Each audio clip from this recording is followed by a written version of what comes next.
Okay, can everybody hear me okay? Good? All right. So let me just start off the conversation with a quick poll. Who in this room has ever wanted to become a pilot? Like, I hope, come on, one or two more. Okay, good. I'm gonna make sure I got this right. All right, this is aimed at you. And the people that didn't raise your hands, this is aimed at you understanding the folks that did raise their hands. So my name is Joe Crawford. I'm actually here to talk to you about my career path to becoming a commercial airline pilot and offer you some tips for the folks that raise their hand, how you can do a better job getting there, filling the shoes where I am today. So, lesson one, be inspired. I have a few life lessons that I'm going to talk to you about, and the first one I'm going to tell you is be inspired. Don't ever forget that inspiration is what brings us to who we are. Inspiration is what gives us our career path. And I'm going to tell you about what inspired me. Everything for me started on October 27th, 1981. If you were at one of my presentations 2 years ago in Kansas City, I talked about earning frequent flyer miles, and I talked about this flight from Newark to Miami, my first flight ever, 10 years old. I flew on this 727. That's the actual picture of the plane, not the cool 707 next door, no. But I flew on this 727. That's my actual ticket back when they didn't know what your name was, they put whatever in it. But at the end of the day, that day inspired my flight and changed it forever. I don't know about you. I don't know how many other people can say that Newark was an inspiration in their life, but it was for me. So that day was my first flight that I ever took as a passenger. And back in those days, you could go up to the cockpit and talk to the pilots, and you could get kitty wings and all of that type of stuff, and you could be inspired. And that day, my mom said, yeah, go up to the cockpit. And I went, the stewardess took me up, and I went up there, and I remember walking in and being like, wow, look at this. There's lights and buttons and all sorts of things. And when I came back to my seat, my mom asked me, well, what did you think of the cockpit? What did you think of it? I said, that's what I want to do the rest of my life. I want to do that. And she said, why? And I said, the reason I want to do it is because it was cool. They were all up there, they were smoking, and they were eating steak. And I said, it smelled like smoke and meat.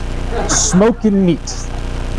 So ladies, if you're looking for the perfect Valentine's Day gift for your pilot friend, Yankee Candle has a wonderful smoke and meat candle. But that was the day that inspired me. That's the day that changed everything in my life. That's the day that got me to where I am currently today.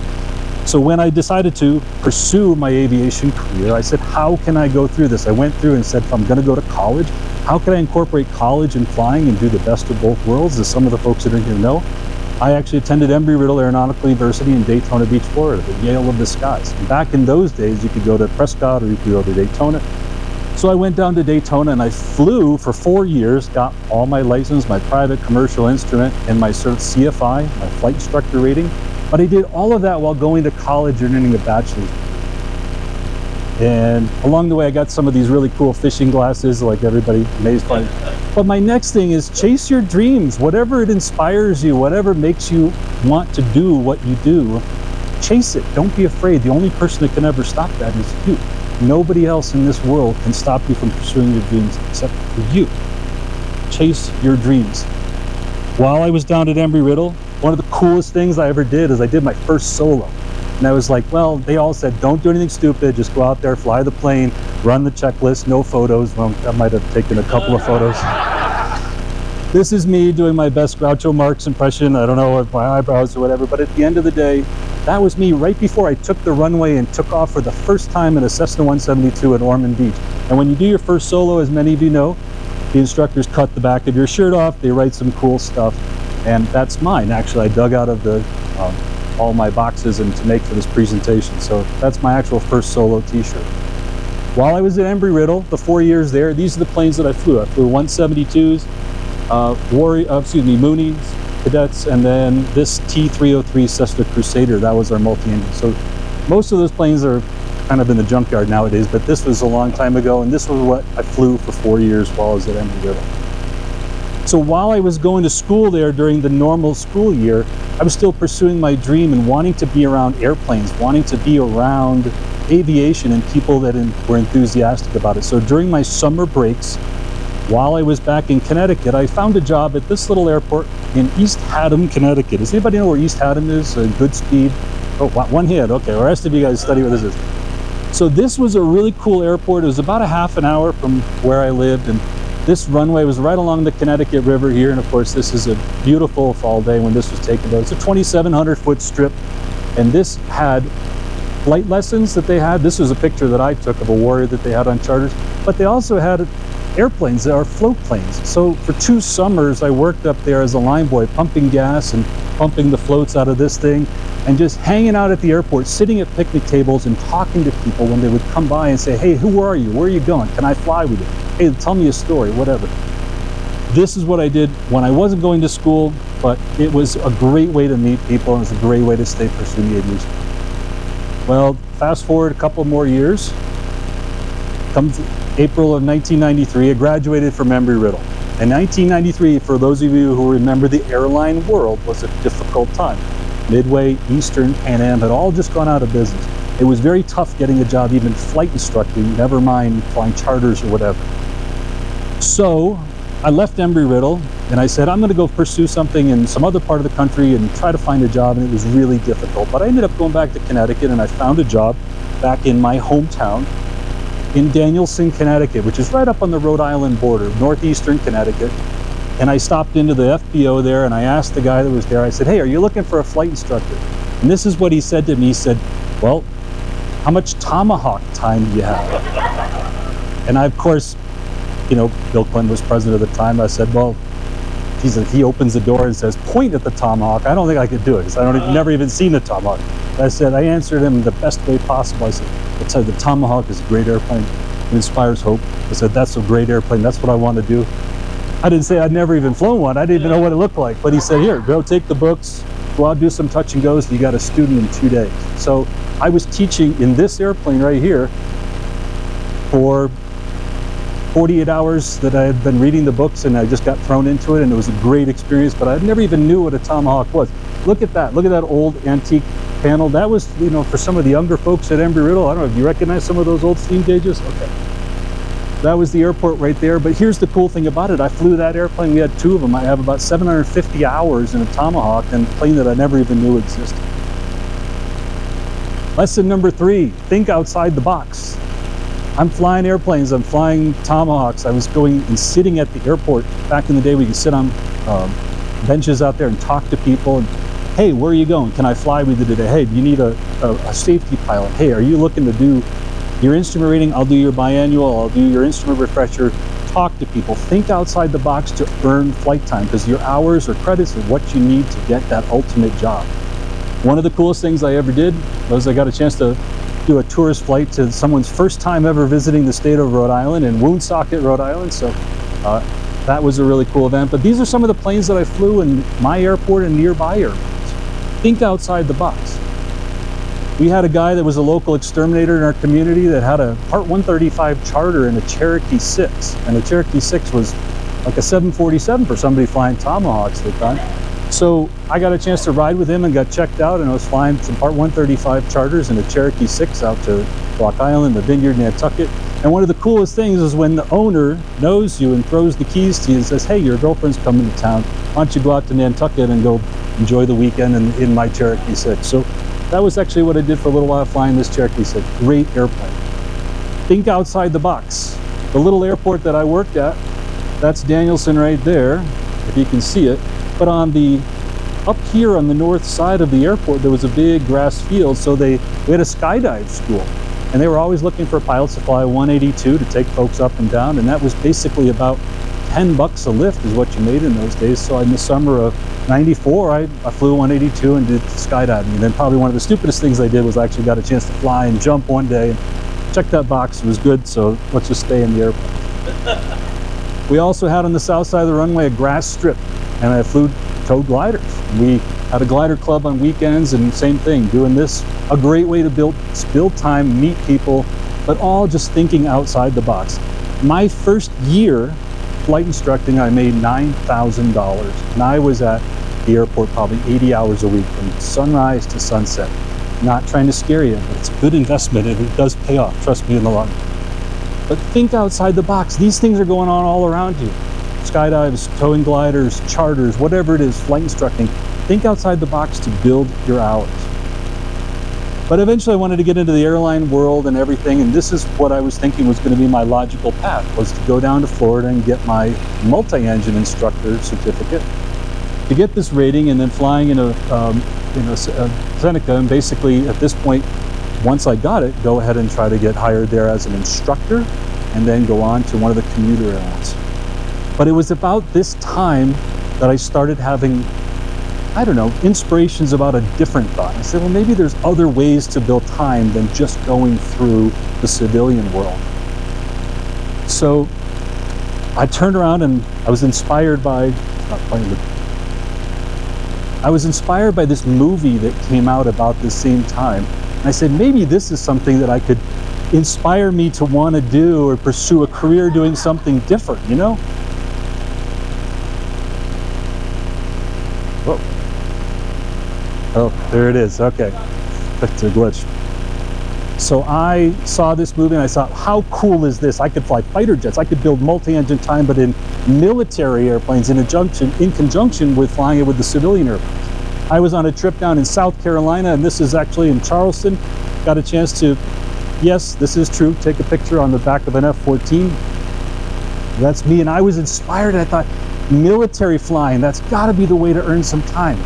But then I thought to myself, wait a minute, what's the better way to, you know, between military and civilian? And remember, I wanted to be a commercial airline pilot. I wanted to fly those type of things. I was like, do I look cool flying fighter jets? Do I go in the civilian world?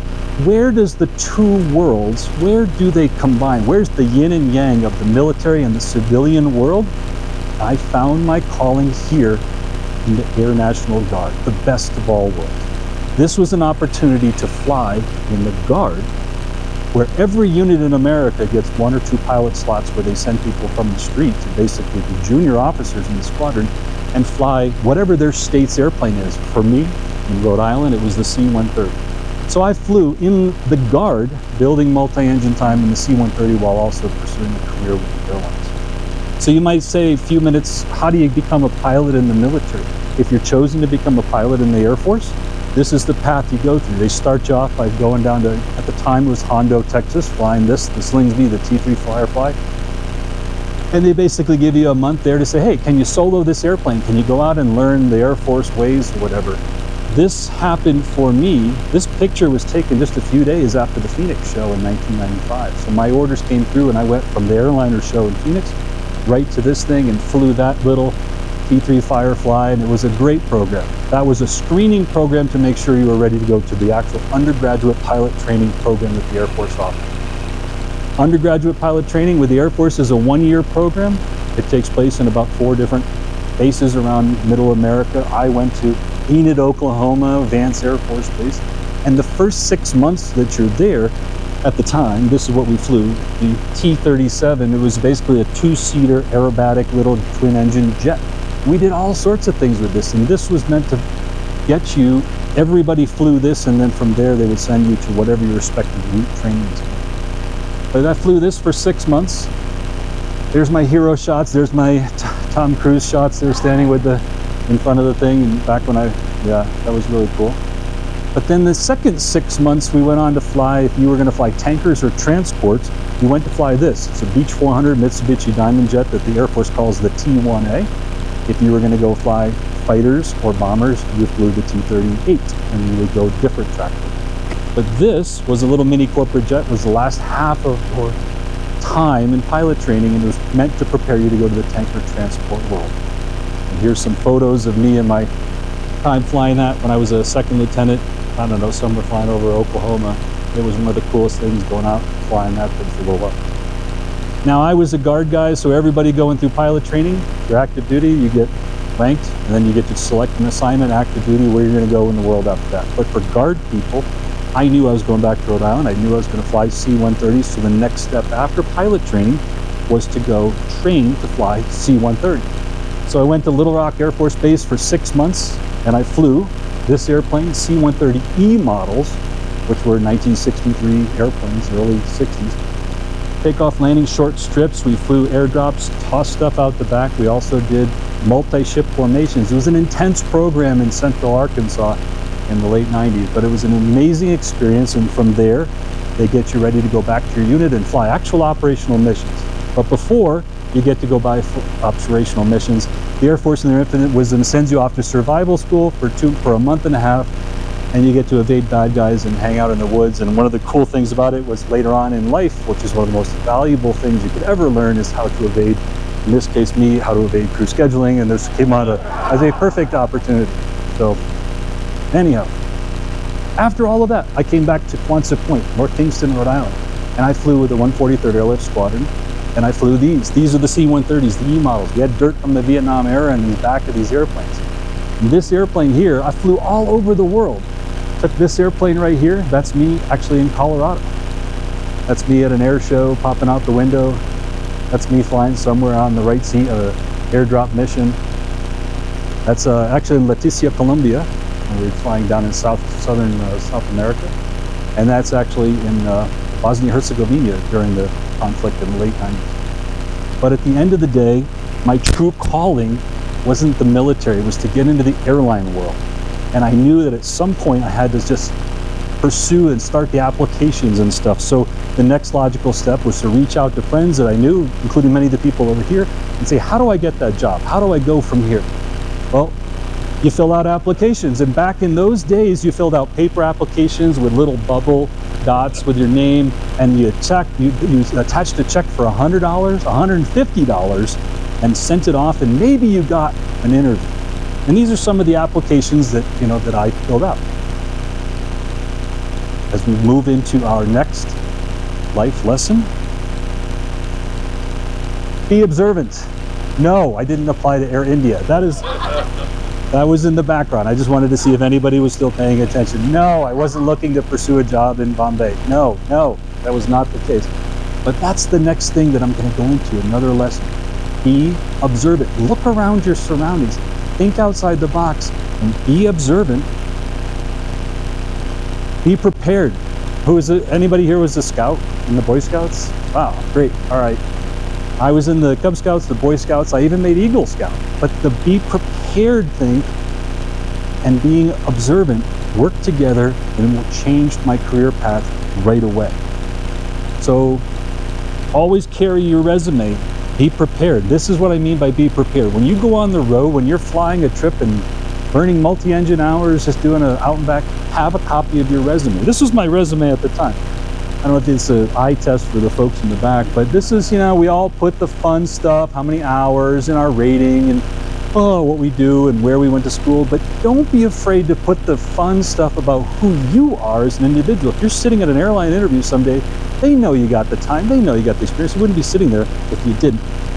Put the stuff that makes you stand out. In my case, yeah, I put down that I was an Eagle Scout, I was a valedictorian in my high school class, a bunch of stuff that I thought would be kind of cool.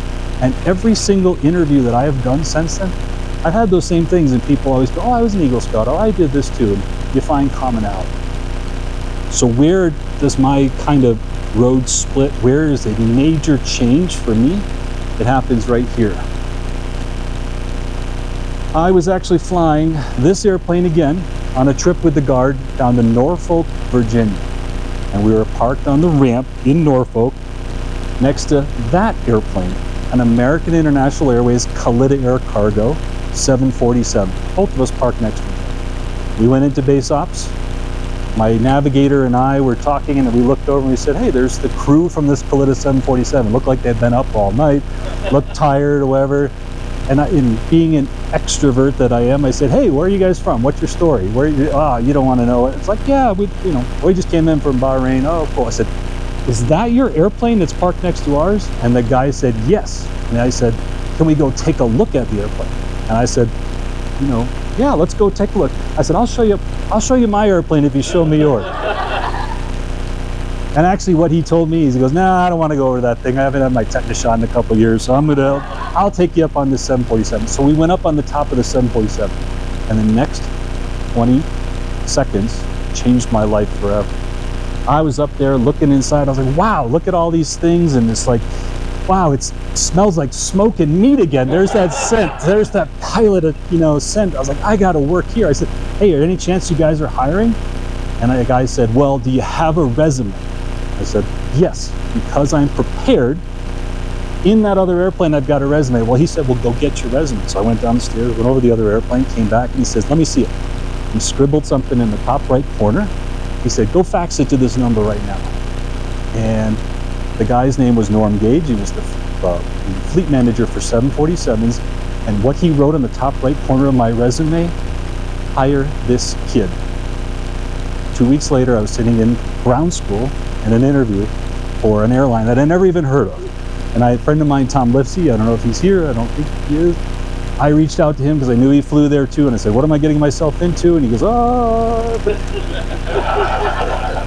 But anyhow, that moment of being prepared and thinking outside the box gave me the chance, are you ready for this? To fly that airplane as a co-pilot for a year. They said, we're hiring co-pilots on the L1011, is that okay? I was like, well, I don't know, you know, I mean, twist my arm or whatever. So I got a chance to fly the L1011 for Connie Kalita and I was based in Ypsilanti, Michigan at the time, but they would fly you all over, and we flew missions, and we flew freight, and we had 2 passenger airplanes. It was really, really neat. This is me on the ramp in Indianapolis, actually, one day after the mail start, I think. This is standing outside, getting ready for a trip. This is me flying in the airplane, and ironically, this picture is taken January 1st. That picture right there. And the reason I know that is because we used to meet in the airplane, the pilots and the flight engineer. And the engineer had his manila envelope with all our flight plans, and he goes, okay guys, here's the flight plan, here's the weather NOTAMs, and oh, Joe, this is for you. And it was, what was it? It was after the holiday rush, and this is where the airline downsized. It was my furlough notice. It was faxed in with the flight plan and the weather NOTAMs, and I was like, ah, no, what is this? I've never been furloughed. Well, they furloughed me for like 2 months and then eventually called people back. But what a cool airplane to fly. I mean, what would, even just to see one flying as a passenger nowadays, but to actually fly it. And then this actually, you took, Phil, this picture. That was my first HF position report. Like, oh my God, I've been flying over the ocean for decades now, but that was my first HF position report. And you were jump seating with me, if you remember. Yep, that's true. So American International Airways, Kalita, sold off the wide-body L1011s, kind of divided the company up. For the last 6 months when I worked there, they renamed our company. We were bought by Kitty Hawk, so the L1011s became Kitty Hawk International. And the company was, you know, I didn't expect to stay here forever, but it was changing, whatever, and it was time to, you know, start thinking about other careers. And finally, one of those other resumes that I submitted called me back, and I got my next job, which was flying this airplane, the DC-9, for US Air. Not US Airways, US Air. And it was so cool. The legendary DC-930 that I got hired into. We navigated the entire East Coast. There was no GPS. There was no iPhones. We had 2 VORs and an ADF. That's it. And we navigated stars and SIDS. We were all over New York. We did everything by hand. It was great. It did have an autopilot and everything, but that was my first kind of legacy carrier. Flew with that airplane for a little over a year and a half or whatever. And then this is a picture of me on my first flight with my check airmen and the air crew, and they were like, oh, you know, all having fun or whatever. But to go back to those days, I would do it in a heartbeat. It was such a fun ride. Well, US Air technically changed over their motto to US Airways, and then I moved over to the Airbus world, and I was like, I'm hooked. Airbus. We flew at the time 319s, one door of the over the wing. 320s, 2 doors, exit doors over the wing, 321s. And then we also flew, we also flew the US Air Shuttle. So this was a great airplane. I flew it, and I was hook, line, and sinker into flying Airbus. Sadly, after the events of 9/11, US Air downsized, furloughed a bunch of folks, and I was back looking for a job. I started flying again with the military, but this type of stuff flying was where I wanted to get back to. Luckily, my unit flying in the Guard transitioned from C-130E models to this airplane, the C-130J model. We went from 1960s technology up till, you know, 2000 technology, all solid state. And our unit was the first to fly that, which is a stretch version. It's actually holds 2 pallets more, and we were the first unit to fly the Dash 30s, which is all that's being made today. The Rhode Island Guard flew that. It had dual heads-up displays, and that's me. if you want to know what the difference between an E model and a J model, there it is. You can kind of see all the steam gauges right here. They had an engineer that sat right here, and we had a navigator in the back, but these two pilots, this is all that stuff right there, all got transitioned to a glass cockpit with dual heads-up display. And this is a cool picture that this is not photoshopped. Yes, this airplane can go all the way up. That is 37,000 feet in a C-130 in a turboprop. How cool is that? Of course, yeah, this was not photoshopped or anything. This is a real photo, and somebody was a safety pilot, of course, flying the whole plane while this picture was being taken. But so you got a sneak peek of it, but I still wanted to get back into the civilian world, and it was after 9/11. Nobody was hiring. The airlines were all in dire straits in the U.S., but overseas, airlines were hiring. And I put in an application, and I found out about this really cool gig flying for this airline, JALWAYS. JALWAYS was a division of Japan Airlines, and it was basically like the vacation side of Japan Airlines, flying 747-200s and 300s. The cool thing about it, it was based in Honolulu, flying 747s for a legacy carrier that had never furloughed. Sure, let's go give it a try. How cool would this be? So I interviewed, got hired, and then I spent 6 months in a hotel in Tokyo. That's me basically on my mission, spreading the good word of aviation in Tokyo. There's me with all of my steam gauges, going through training in the simulator. And after I got checked out, I was a co-pilot with JALWAYS, flying 747-200s and 300s. If you want to think about a cool airplane that had power, it was this airplane. It was one of the funnest airplanes to fly. So I flew this thing for a 3-year contract, and I thought maybe I'll go back to US Air, go back to Boston, but I kind of liked living in Hawaii. And at that time, after you finished your first contract, they gave you an evaluation, and they gave you a chance to actually upgrade to captain. And I passed it all. So in June 2006, I upgraded to captain on the 747 with Japan Airlines, the flagship airline of Japan. And at that same time, JALWAYS flying became JAL flying. And we were flying trips not just from Hawaii to Japan, but going into Australia, Southeast Asia, all over the place. It was the coolest thing.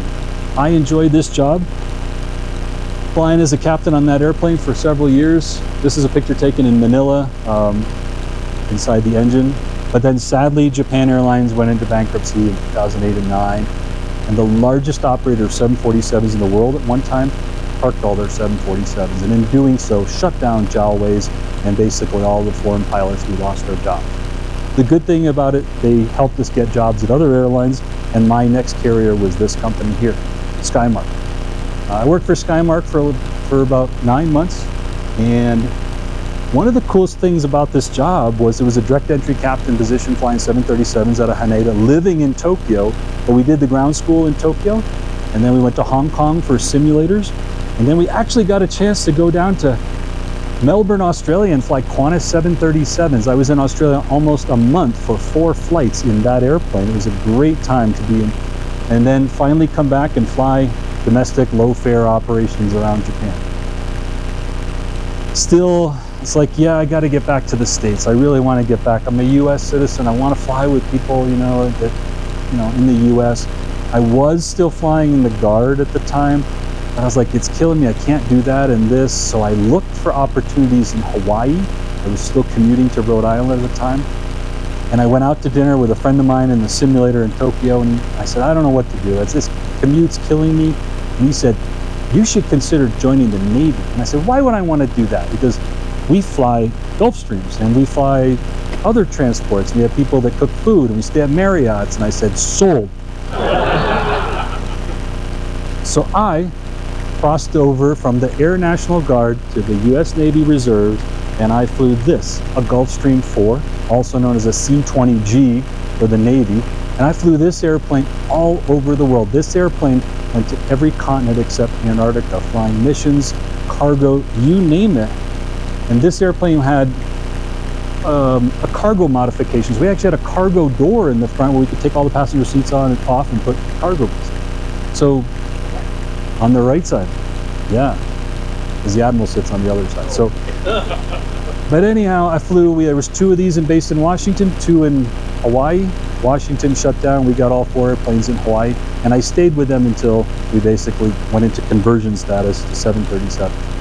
But through flying with the Guard and now the Navy, I get a chance to go all over the world. Some real garden spots, yes, of course. No Marriott points in Kabul or Diego Garcia, whatever. But just some real neat pins in the map and some really neat stuff that's outside of the norm aviation flying.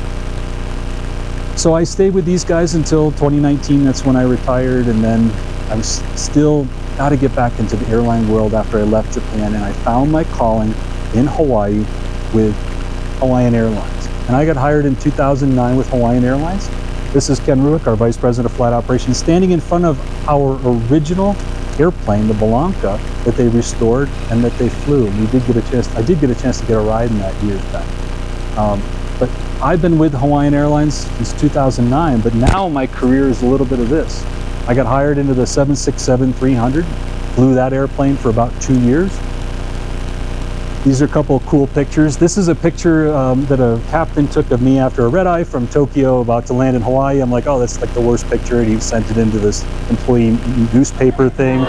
And I was like, oh, it's absolutely horrible. But one of my friends saw it, and he goes, you pilots, is like, what do you guys do up there for 10 hours? He goes, I go, oh, we're busy, we're flying, we're doing calculations, everything's calculations. He goes, no, you're not. You're up there making balloon animals. And I was like, no, we're not gonna make it balloon animals. I was like, oh. But anyhow, this is flying the 767. A couple years later, I went over and transitioned to co-pilot on the Airbus A330-200. Great airplane, love Airbus, still a big fan of it. But my true calling came 2017 when I transitioned to this, the Airbus 321. I was part of the launch delivery on this, and I got a chance to be an instructor, evaluator, and a check airman, and an aircrew program designee for the FAA giving type ratings. These pictures right here are actually the acceptance flight for aircraft 213 that I flew over to Hamburg and did the acceptance flight for. Those 2 airplane pictures on the left were professional photographers at the end of the runway that I brought with some stickers. And I said, hey, can you give me some neat photos? And they did. I got those really cool pictures. A couple years ago, I transitioned back to the A330 as a captain, and I'm flying now. But now things are a little bit different. It's no longer Hawaiian Airlines. Now I introduce you to Alaska Airlines and their Airbus. Oh, I love all the size. You guys are my friends. Oh, this is great. So this is what I'm currently doing right now. I'm the captain on the Airbus A330 for my 8th airline, 2 branches of the military, and this is what I love doing. Still based in Honolulu. But what an amazing career, right? Wouldn't you say? Here's the takeaways from all of this. If I could summarize it. No, I'm not done. Hold on. But wait, there's more. Wait. Remember what I said before? Be inspired. You know, if you're in Newark and you're you're inspired. These are the moments that change your life forever, right? They're the things that make you want to do and be who you are. Chase what your dreams are. That's me chasing it, becoming a pilot on my first solo right there. Think outside the box. What other ways can I earn time? Can I throw skydivers? Can I tow gliders? Can I do whatever it may be? And then be observant. Look around you. Talk to people. Be an extrovert. What's going on? How can that airplane's cool. How can I fly it? How can I get hours on that? Carry your resume all the time. And then be prepared. Don't be ashamed to be yourself. Put everything on there that makes you different and carry that with you all the time. And last but not least, have fun along the way. Yes, they're selling out fast at the gift shop or at the ways. Every pilot's dream. And again, have fun along the way. Okay?